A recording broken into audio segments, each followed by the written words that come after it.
Bear with me for half a second and we'll get started. Maybe, Mara, you want to introduce yourself as the host of the trip in the meantime while I'm getting everything up and Sure, running here. sure. Hey everyone, I'm Mara and I'll be hosting the Morocco trip. Looking forward to it. I'm actually on the Turkey trip at the moment, so I'm enjoying that. But I've done the Morocco tour twice in 2023, and it is a fantastic tour. So we'll be doing it, of course, in the late November stretch. So it'll still be warm, but it will be very cool in the mountains and the desert. So you will need warmer clothing for that. And Exactly. uh, So let's yeah, Mara, as she mentioned, has hosted a whole host of trips for us, no pun intended, or maybe the pun is intended. And yeah, she's currently on one of our trips now, and you're going to have a lot of fun with Mara. Warning, Mara is a yoga teacher, so we've been known to do a little bit of yoga on some of the trips, as I understand it. yes, I've taught two yoga classes on this tour already. So Already. Oh, I wow. Oh, yeah, that's phenomenal. yeah, Amazing. Amazing. Good. Can you see yeah. the agenda on the screen, Mara? Is everything now working as it should? Yes, yep, yep. Amazing. Okay, great. Yep. Then that is good news. Perfect. Okay.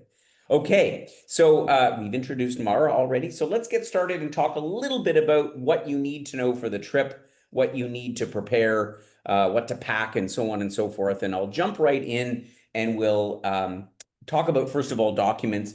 Obviously, nothing too critical that's needed here. As long if you have your passport, then you're pretty much good to go. I always strongly recommend that folks make a copy of their passport, either a printed copy, like a photocopy, or you can just make a photo of it with your phone, just so you have an extra copy. God forbid anything should happen to it. And also, if you should need it, occasionally when you're exchanging money, they ask for some kind of identification, and this way you can show them a passport, and most of the time, they'll accept that in lieu of the actual document. Or also, when sometimes if you're buying a SIM card, um, that's also an occasion where they might ask you for your passport. And so if you have it on your phone, then you're good to go in most cases. And that's about it. But otherwise, other than that, documents wise, if you've got your passport in hand, you are ready for action. So let's talk about packing, and maybe I will defer to you, Mara. Maybe you could give folks a little bit of an idea of the kind of things you've already alluded to that a moment ago, but what other things that they should consider bringing with them on this trip? Well, you'll definitely need a women's scarf. When we go to the mosques, you'll need to have your head covered. For men, you need to wear long pants. Um, yeah, look, it will be warm in Casablanca and Marrakesh and maybe Fez, but in the evenings it will be cool, and especially in the desert and we go through the Atlas Mountains, we go over the Rift Mountains, and it's definitely cold, and also out in the desert. So puffer Yeah. jacket or layers. Yeah. Yeah, layers. We say that on every trip, but I mean this. Again, one always forgets that the desert can get quite chilly, and of course, Yeah. as Amar mentioned, the Atlas Mountains. So you don't need winter clothes per se, but a good warm jacket or a fleece, like a good lined jacket or a fleece, and then something to protect against the wind. And the sand can blow around as well in the desert if you've got some wind. Absolutely. Shoes, comfortable shoes. I mean, folks, people often ask, how many pairs of shoes should I bring? I think two is the right number. Yeah, You should have true. certainly Yeah. something comfortable, your regular day-to-day runners or, whatever shoes that you're comfortable walking longer distances in. And then maybe a second pair, maybe a pair that's a little bit nicer. We have no formal dinners, right? This is a casual trip. Like pretty much all of our trips are casual. So you don't need anything fancy. But if for some reason a pair of shoes should get wet or maybe overly dusty, then you've got something that you can wear to dinner, for example. So that's something to consider. You could bring sandals or flip-flops, but I don't know, personally, in wandering around a lot of these cities and stuff, I think closed toe shoes are better, but it's not, it's definitely a possibility. Do you have what's your sense of that, Mara, having done this trip a couple times already? Look, I travel everywhere with my Echo sandals Yeah. and a pair of runners. That's just what I travel with. I wear my Echoes out to dinner, I wear them walking, and then I have a pair of runners or a pair of closed-in shoes, which you will need closed-in shoes out at the desert. But Yeah. yeah, definitely just two pairs. It's yeah, Yeah, exactly. Um, Bring as well a day pack, something light, so that you can, when you're out and about, you can stow a water bottle. Bring a water bottle as well. Maybe you have a wheel and anchor one from a previous trip, or pick one up. Being hydrated is always important. It tends to be a very dry climate, so you'll want to be constantly drinking some, water from a reliable source. And then be mindful of the sun, right? A sun hat, yeah. glasses, it can catch up on you. Yeah. So I think those are the things. Obviously, might be mindful as well about having an adapter so that your plugs, so that you can use electrical appliances from home on the local voltage, which of course is similar to Europe. It's 230 volts. So most of your devices are going to work on the local voltage anyway. Like your phone charger would be the most important thing, or a camera charger. Electronics are usually pretty much all dual voltage. The only thing that you need to be, again, mindful of is if you're someone that likes to take a hair dryer or a hair straightener or anything with the heating element, or even we've heard some hearing aid chargers, for example, operate only on voltage at home, 110. So if you're not sure, double check on the label of the appliance to make sure, because you don't want to be plugging a device that's only meant for 110 volts into a plug over there, because you're going to have a problem, to say the least. You're going to blow something up. So And look, it's not, those little yeah, adapters are very easy to buy in Morocco if no there one you go. brings one. Yeah, they're everywhere and they're cheap. Yeah. There you go. And they're cheap. Yep. That's the main thing. I think that's the most important things about packing. It's pretty easy. And keep in mind as well to not overpack. Yeah. Listen, I've seen some members on some of our trips often bring a little bit too much. Nobody cares if you wear the same outfit twice, so you don't need something for every single day. You will run into opportunities, particularly in Marrakesh at the end, when perhaps you're running close to the end of the line on some of the stuff. There'll be opportunities for laundromats. How did you manage that the last time you were in Morocco in terms of, washing laundry? There's where we stay in Fez at a beautiful riad. We all just gave them our wash. And Oh, look, perfect. yeah, of course they charge, but it wasn't too expensive and they do it beautifully. So it's kind of a little bit just into the tour, and then you can get washing done again in Marrakesh. Yep. There you go. So alone that all of a sudden it reduces the amount of stuff that you need to bring with you. So you could Yep. go with a fairly light suitcase, in case you have to manage it yourself. I mean, you always will at the airports and so on. We provide assistance wherever we can along the way, but it's not always available. So keep in mind that you've got to carry the thing or drag the thing. And not to mention leave some room for some souvenirs, because there's some great stuff to buy in Oh, there's Morocco. so much great stuff to buy in Morocco. So much Yeah. great stuff. Yeah. Good. Let's move on and talk about money. And so, Mara, you can talk about the Wise card in a second, but I'm just going to talk in general about money. In Morocco, of course, they use the dirham. It's one of those currencies that doesn't have it's 7.3 dirhams to the Canadian dollar. So you're probably going to want to have an exchange rate app on your phone, like I use xe.com personally. So you get an idea of what things cost.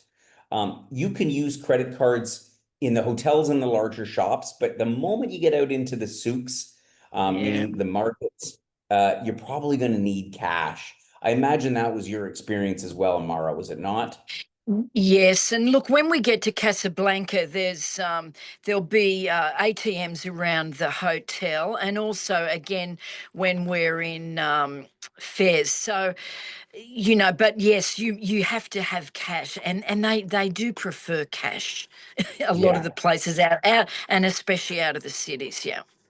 Yeah, absolutely. But please don't bother trying to get it at home. I know sometimes our members think, oh, No, we've got no point getting it home. No. no point getting it home at all because your bank will look at you like, what? They won't even know where Morocco is. So, and not to mention they'll charge you through the nose. Credit cards, debit cards work in the bank machines. I've never heard of anybody having an issue getting money out. So if you're one of those people that, likes to have some cash, sure, bring Canadian dollars for that matter. You don't need to bother changing into US either. That doesn't help you in any way, shape, or form. No. I, I'm one of those people. I just show up with the credit card and I just deal with it when I get there. I take out what I need.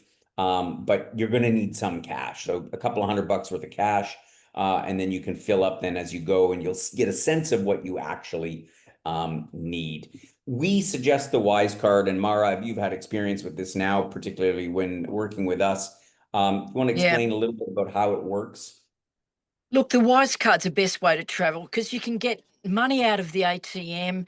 A lot of places take it. You can tap when they do take credit cards. They don't charge any fees, and it's yeah. Look, it's I can't.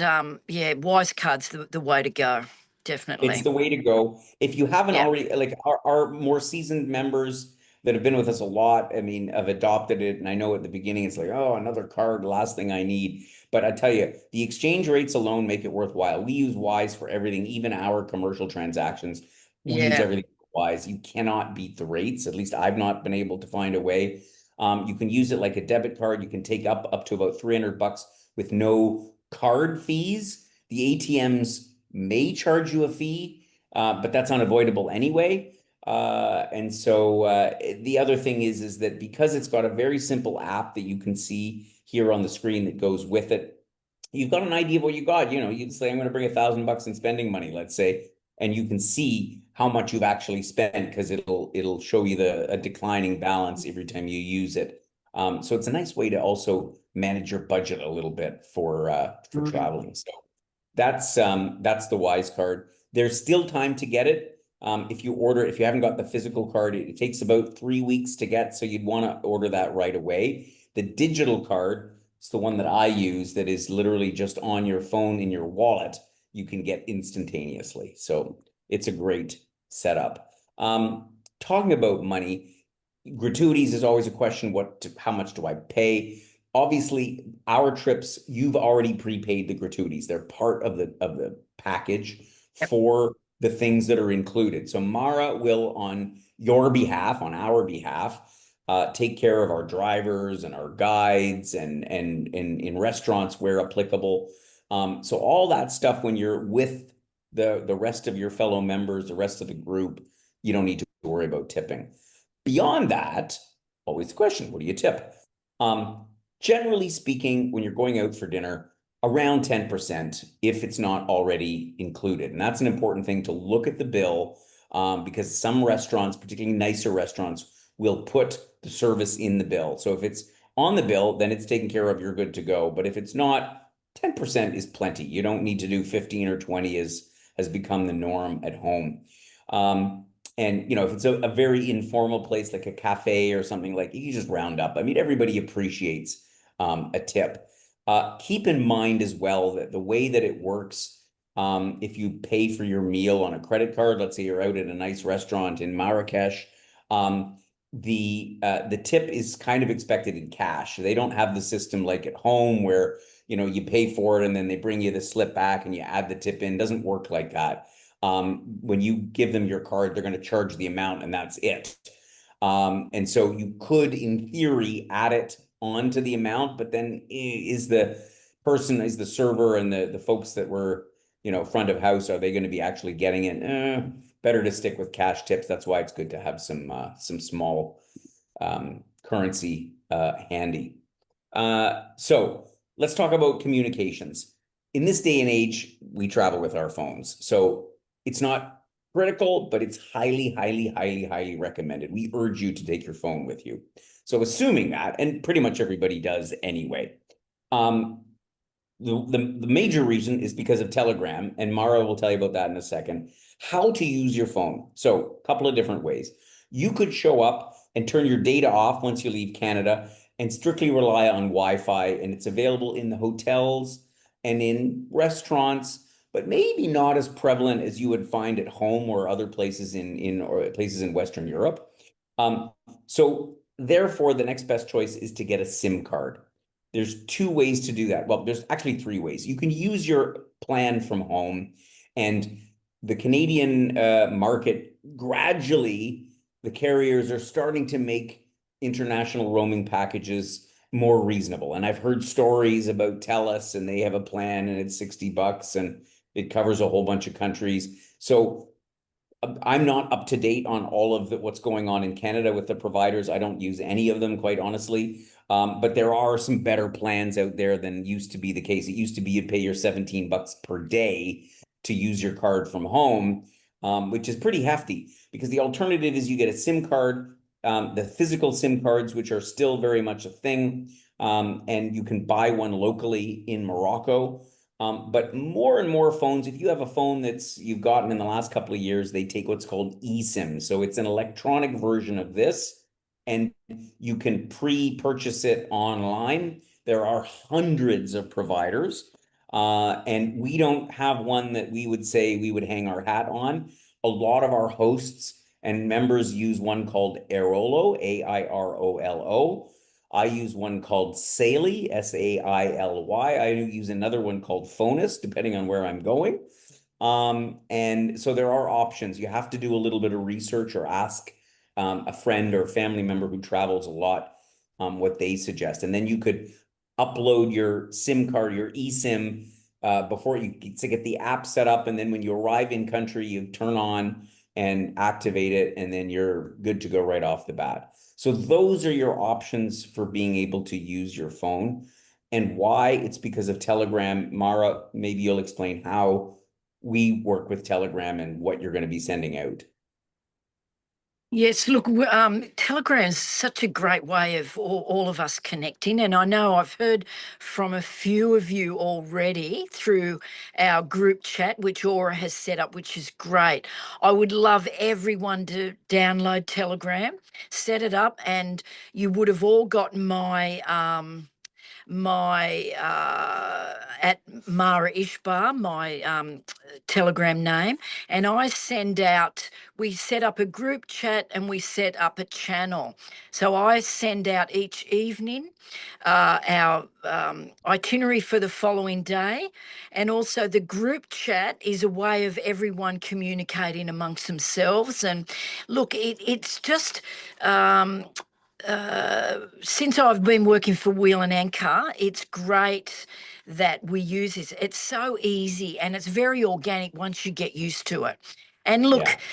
you know, it's so good because if you have any trouble at the airport or anything, I will be on. I'll already be in the hotel, so I will then be able to get onto someone. So best that you get it sorted before and just text me, and then we'll all be connected. If you don't do that, I will help you when you get there, but I would highly recommend you get someone to help you get that downloaded and sorted before you come, because Yeah. it's just a great way of connecting. Yeah, And and it's so handy before you even arrive, as you said, Mara. And we have this happen. yeah, You don't find the transfer driver right away. yeah, Your yeah, flight is delayed or you miss the connection. It's like, who do I call? If you're on yeah, Telegram, reach out to Mara, say, here's what's going on. And, the situation will get handled. yeah, yeah. Much easier with that. So Yeah, yeah, exactly. So that's Telegram. Set it up before you go. Send Mara a message, and she'll follow up with you if she hasn't heard from anybody before you go. And then yeah, then you'll be starting the trip off in comfort, knowing that Mara is there to help out on things. yeah, I'm going to talk on health protocols real quick. just a couple of guidelines that we have, or I hate to say rules because I don't want to make it sound like, but here's a couple things to keep in mind. If you First and foremost, if you feel ill, if you develop any symptoms, a sneeze, a cough, please wear a mask. There's still all kinds of stuff going around. You call it COVID or call it not COVID, but whatever it is, we don't want to give it to our fellow members. So it is common practice these days, at least for the more sensible travelers, to wear a mask. That way, you're not spreading anything. And let Mara know. And yeah, and everybody will appreciate it. It's like, yeah, thanks for looking out for us. If you should injure yourself in any way during the trip, you stub your toe on a camel, or you get a minor scrape or a sprain or something like that. Anything at all, let Mara know. We tend to err on the side of referring you to see a clinic or somebody, just to make sure that everything is cool. We want you to come back to Canada in as good a shape or better than when you left. That's our goal. Then yeah, and smoking is not permitted on during the wheel and anchor. So any of our activities and transportation where you're all traveling together. One other thing I'll mention at this juncture for health protocols, there are some long drives on this trip, right? And Yeah. I'll talk Yeah. about that in a second. Mara, you can talk about that and how you managed it. Morocco is a big country, particularly going from Fez all the way down to the desert.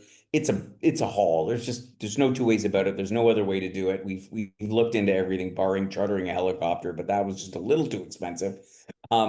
So if you are somebody that suffers from motion sickness, or car sickness, you may want to bring whatever you would normally bring for that, a grab all or whatever it happens to be. So keep that in mind and stick some of that in your bag if somebody that gets car sick. And Mara, we'll talk about the drives in a second when we get to that, and we're just gonna get to that in a moment. So fast forward to the 16th of November, whatever, you're on your way to Casablanca. Make sure you check your phone, your email in the 24 hours prior to departure, because often the airline will already know if there's going to be a problem with your departure because of a late incoming flight or whatever the case may be. What's most important is if you are connecting somewhere. So let's say you're on the flight from Montreal nonstop to Casablanca and you're flying in from Calgary or something like that. And if you miss the connection because of whatever reason, it is critical then that you get a hold of Mara. Again, this Yeah. is why Telegram would be perfect, to say, hey, I've missed the connection. They're routing me via wherever, and I'll be coming in wherever, just because we don't want to have our transfer driver looking for you when you're not there. Not to mention that Mm. we want to make sure that they are there when you do show up. So that's really, really important. Reach out to Mara. No need to reach out to anybody else, because it could be the middle of the night for them, but Mara will be keeping an eye on your arrivals and making sure that that is coordinated.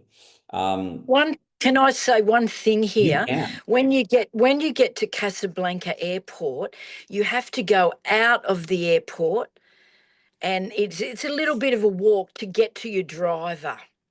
It's not, the driver won't be inside the airport, so go out the building and your driver will be outside the building. Excellent tip. Thank you Yeah. for advising on that. That's great. I hadn't flown into Casablanca, so I was not aware of that. So that's Yeah. very, very good information. So you'll arrive in and you'll find your driver outside the airport, as Mara mentioned. You'll be whisked down to your hotel, and then by the time you arrive, I'm sure Amara will be not far away welcoming you, and then we'll bring you up to speed on what's happening the day of arrival and the next day, as it goes.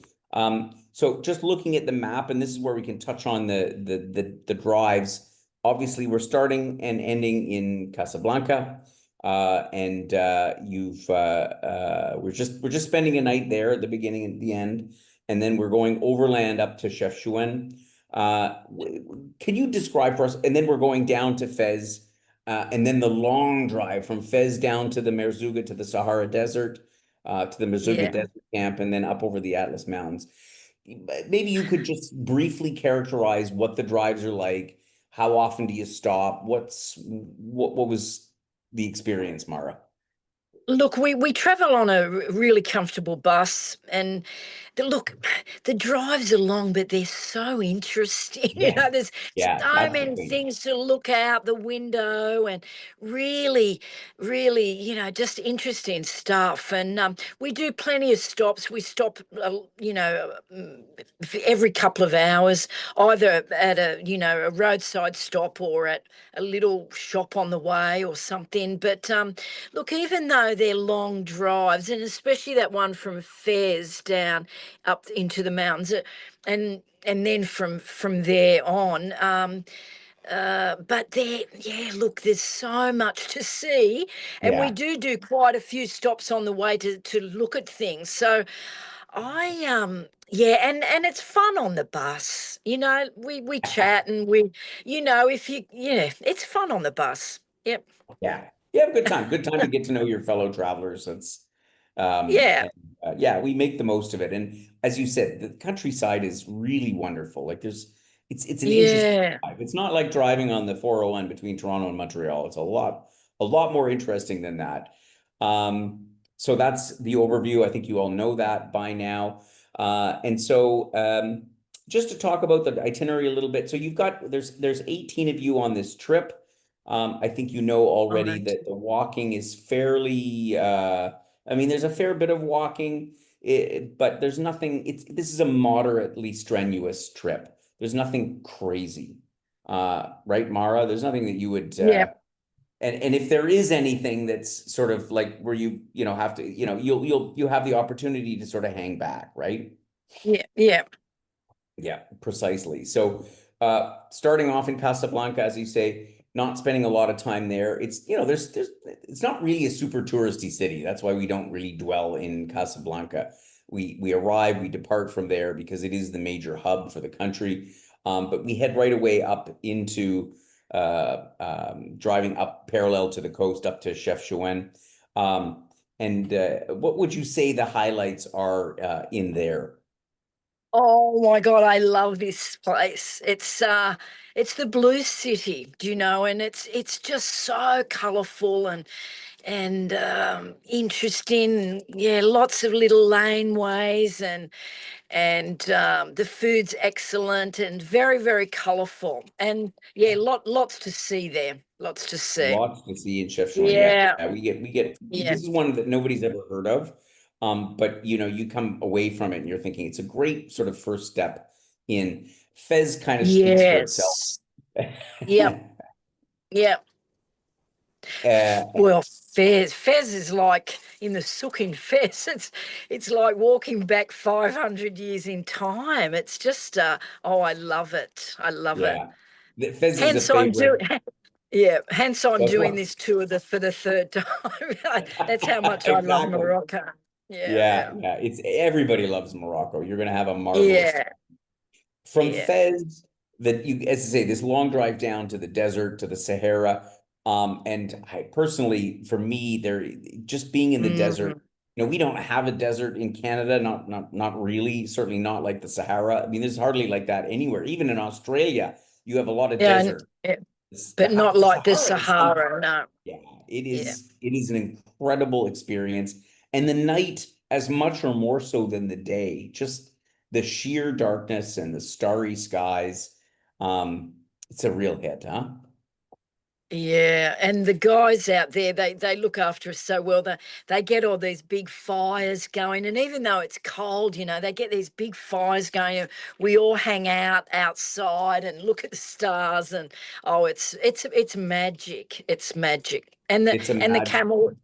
camel ride out there, of course, it's just magic out there. The Yeah. camel ride for those that wish, and it's not mandatory.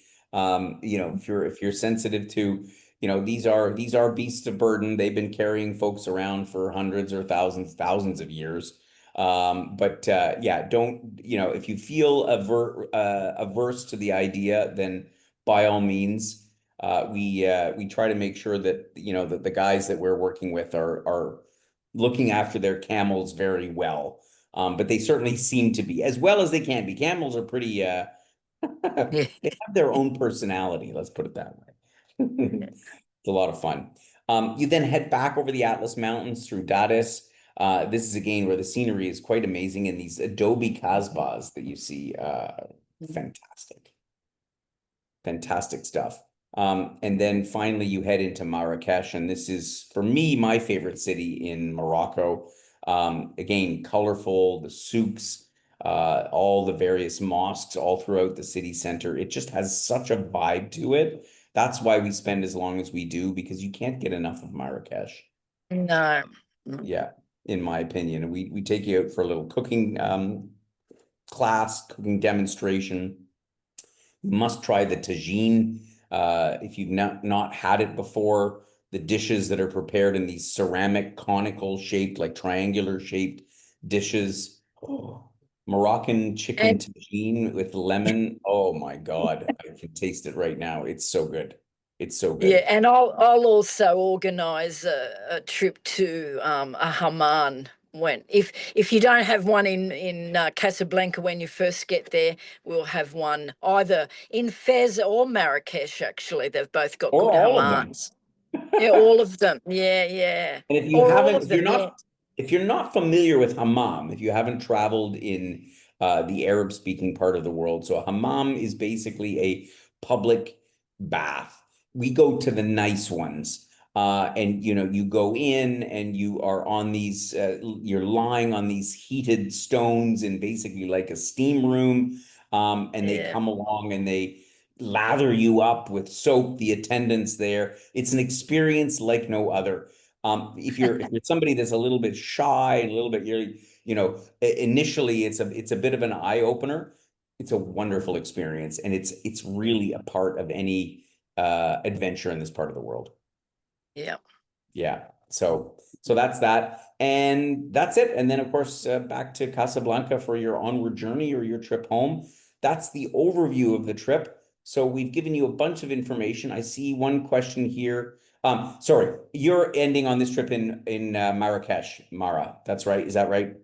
We, yes, we this is the first trip that we're ending in Marrakesh instead of going back to Casablanca. So yes, apologies for that, Roberta. yeah, That is up till now we had always gone back to Casablanca, but we decided that that last leg was a bit redundant. So you're in luck. You save one leg of travel and you're heading out from Marrakesh, which is one of the always we're on constantly improving our trips, and that was in this case one of the changes that we made. So yeah. thank you for raising that because I almost forgotten that we decided to end in Marrakesh. Are there any other questions at all? And of course, if you think of a question 5 minutes after the webinar is over, you're more than welcome to drop a note to Melody. She is the main person who deals with sort of all of our questions, any generic questions that you might have, or specific questions that you might have after the trip. After sorry, before the trip starts. Leslie asked about drinking water. Is the water drinkable? So we're going to be providing bottled water throughout. I don't generally recommend drinking the water in every. No, no, They, no, they, no. they may tell you that it's potable and it's generally fine for brushing your teeth. But no, this is a country where you really want to rely on bottled water. Um, Jewelry, should we leave our wedding rings? I mean, Mara, maybe you want to characterize it from a women's perspective on that. There's an argument when traveling in the Arab world for women. If you wear your wedding ring, you're gonna get less harassed by the men. And so I have a bit of a difficult time because this doesn't affect me. What is your take on that? What was your experience in terms of um, how women were No. treated? Oh, look, uh, to be honest, look, you get sometimes people hassling you to buy things and that, but I never felt harassed in a sexual way or anything like that. I never felt that. So, look, it's up to you whether you want to bring your jewelry. I never felt that I was going to get ripped off or anything, or things stolen, but not to say you don't. you're mindful of your, your jewelry and your passport and everything. But I didn't feel I never got the sense from my threatened at experience all. No, either. As a no. general rule, I don't, I have a nice watch that my father gave me. I don't generally wear it most in Europe, yeah, but in most other places in the world, because I'm like, you never know. I mean, honestly, I wouldn't wear it in some parts of Toronto, where I'm from. So, why flaunt things unnecessarily? Yeah. Um, Roberta also asked about hair dryers being in the rooms. I believe all of the Riads have hair dryers available, and if it's not in the room, you can get one from reception. Is that your Yeah, recollection? yeah, yeah. Yeah, exactly. Always hair dryers there. Yeah, They're always available. If they might not be just sitting in the room, but they'll be made available. Yeah, if you should need one. So that's a great question. Thanks for raising that, Roberta. Let's see. Okay. Yeah, good. I think we got all the questions. As I said, if you think of a question now, a week from now, drop Melody a note or drop Mara a note. She's done this yeah. You trip can. twice. Yeah. Yes, you can always text me on the Telegram. I'm more than happy to answer any questions. And And because I given that have done Mara has, this, yeah, yeah, yeah, has hosted this trip for us twice already, she knows it as well yeah, or better than anybody else. So, yeah. but Melody's there. We have our team is at your service to make sure that you got your questions answered and that you've got everything you need to know for this trip. And on that note, I think we've covered everything. So thank you for your patience. Thank you for your patience with me being a few minutes late. And I hope you have a wonderful time. I'm sure you will. You'll have a ball with Mara. Everyone always does. Any I'm final looking words? forward to meeting everyone. Looking forward to it. Indeed. So have a Yeah. wonderful time in Morocco. I look forward to hearing your feedback. And please do share your feedback. We read every word of every form that we get. Uh, Please send you handle for Telegram. Yeah, I posted it at the beginning in the chat. Mara's Telegram handle. It's at Mara Ishbar. I'll put it in one more time here in the chat. That is Mara's Telegram handle. You can also find it in the Telegram setup information that we sent you. So a lot of what I talked about today was covered in the what we call the trip specific reference guide. So it's got all kinds of reference information. Take another read, maybe even today, take another read through that just in case there's anything else. We try to cover all the frequently asked questions. So again, to make sure you're well prepared. Good deal. Thanks for joining us. Happy travels, everybody. I'm off to host some of your fellow members in India tomorrow. Uh, Oh, so uh, lovely. I'll send greetings from there. And again, I look forward to hearing from everybody and hopefully meeting you in person sometime. Okay. Bye Okay. for now. Thank you, Gordon. Thank you. See you all in a few weeks. Bye. Okay. Bye-bye.